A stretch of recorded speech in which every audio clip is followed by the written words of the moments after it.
ಶ್ರೀರಾಮಚಂದ್ರರ ಸಂಚಾರದ ಕುರುಹುಗಳು ಹಲವು. ರಾಮ ಬಾಣ ಬಿಟ್ಟ ಸ್ಥಳದಲ್ಲಿ ಮೂಡಿರೋ ಕೊಳ, ಸೊಣೆ, ಕಲ್ಯಾಣಿಗಳು ಅದೆಷ್ಟು. ಅಂಥವುಗಳಲ್ಲಿ ಒಂದು ತೀರ್ಥಹಳ್ಳಿ ಬಳಿ ಇರೋ ಅಂಬು ತೀರ್ಥ ಇದಾಗಿದೆ.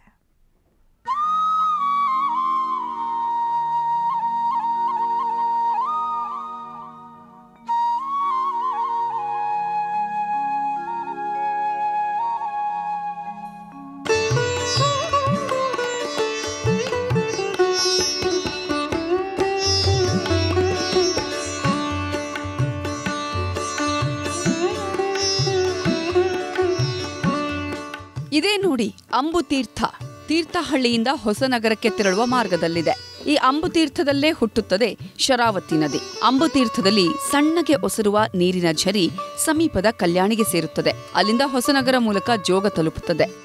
ರಾಮ ಬಾಣಸು ಮುತ್ಪನ್ನೆ ಋತುಸಾಗರ ಸಾಗರೆ ಶರಾವತೀತಿ ವಿಖ್ಯಾತೆ ಗ್ರಹಾಣಾದ್ಯ ನಮೋಸ್ತುತೆ. ಇದು ದಂಡಕಾರಣ ಕ್ಷೇತ್ರ. ಶ್ರೀರಾಮ, ಸೀತಾದೇವಿ, ಲಕ್ಷ್ಮಣ ವನವಾಸಕ್ಕೆ ಬರಬೇಕಾದ್ರೆ ಸೀತಮ್ಮನವರು ಬಾಯಾರಿಕೆ ಆಯಿತು ಅಂತ ಹೇಳ್ತಾರೆ.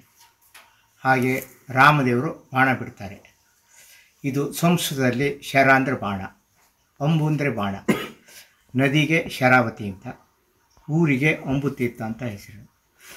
ಬಿಲ್ಲೇಶ್ವರಲ್ಲಿ ರಾಮದೇವರು ಬಿಲ್ಲನ್ನು ಎದೆಗೆ ಹಿಡಿದು ಇಲ್ಲಿ ಪ್ರಯೋಗ ಆಗಿರೋದು.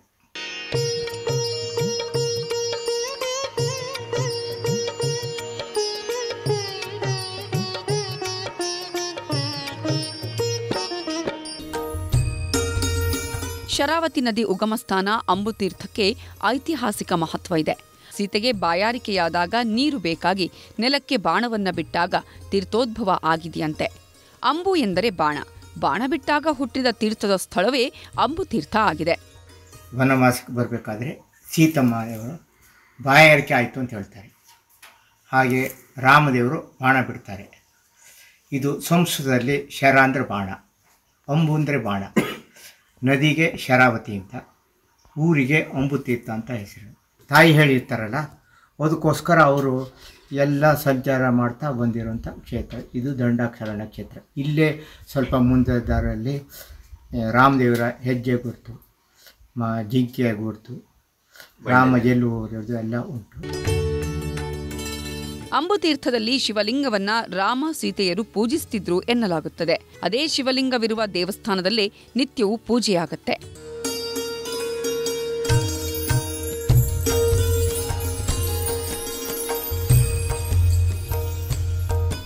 ಶಿವಮಂದಿರದಲ್ಲಿರೋ ಲಿಂಗದ ಕೆಳಗಿನಿಂದ ನೀರು ಉದ್ಭವವಾಗುತ್ತದೆ.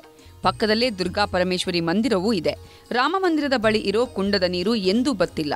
ಇದು ರಾಮಾಯಣದ ದ್ಯೋತಕ ಅನ್ನೋದು ಪ್ರತೀತಿ. ವಿನಯ್ ಪುರದಾಳು, ನ್ಯೂಸ್ 18 ಶಿವಮೊಗ್ಗ. ಕನ್ನಡಿಗರ ನೆಚ್ಚಿನ ನ್ಯೂಸ್ 18 ಕನ್ನಡ ಈಗ ವಾಟ್ಸ್ಆಪ್ನಲ್ಲೂ ಲಭ್ಯ. ಕರ್ನಾಟಕ, ದೇಶ ವಿದೇಶಗಳ 360 ಡಿಗ್ರಿ ಸುದ್ದಿಯ ವಿವರಗಳನ್ನ ನಿಮ್ಮ ಕೈ ಬೆಳುಗಳಲ್ಲೇ ಪಡಿಲಿಕ್ಕೆ ಈ QR ಕೋಡ್ ಅನ್ನ ಸ್ಕ್ಯಾನ್ ಮಾಡಿ, ನಮ್ಮ ಚಾನಲ್ ಫಾಲೋ ಮಾಡಿ, ನೋಟಿಫಿಕೇಶನ್ ಆನ್ ಮಾಡಿ.